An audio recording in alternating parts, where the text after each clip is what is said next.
Dr. King was the 20th century apostle, preeminent apostle of nonviolence. And he was unreservedly, unequivocally, without ambiguity, totally in support of human rights. Not just human rights for African Americans, human rights for all persons. Immediate, often real-time concern was the question of fighting racial segregation and racism in the United States. If you read through a whole series of his speeches and see the philosophical strand that comes through them, he is totally committed to the protection of the human personality, of recognizing the intrinsic self-worth of every person. He felt and believed that respecting another human being was respecting that other human being in the wholeness of their personality.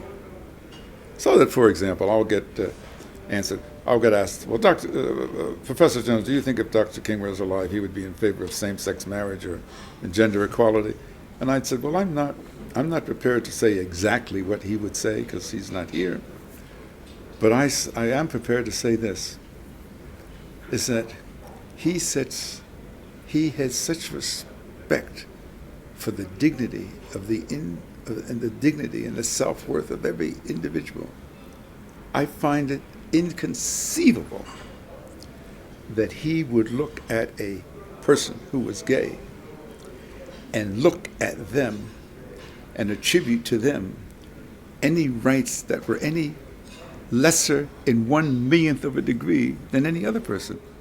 He used to get a little bit impatient with us who were very close to him and who were very protective of him.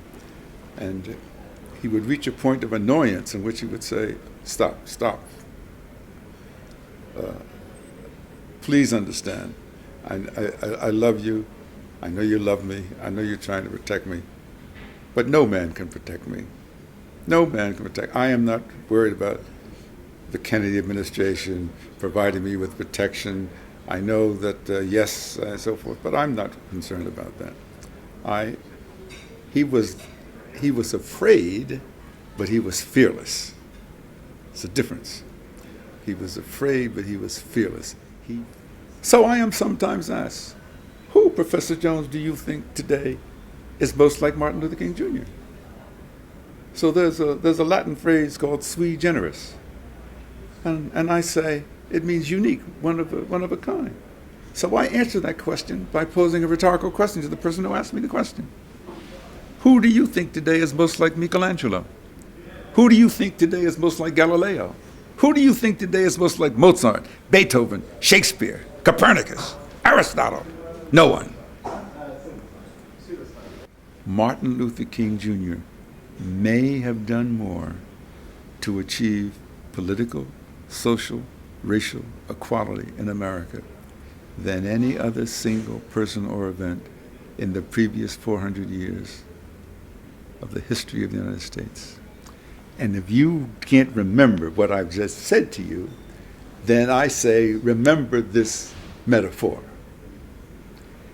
If you were fortunate enough to be alive during that 12-year and 4-month period, and you went outside at night and looked up at the sky, and you saw a shooting star across the midnight sky, brighter and more incandescent than any other star that had ever been seen in the heavens.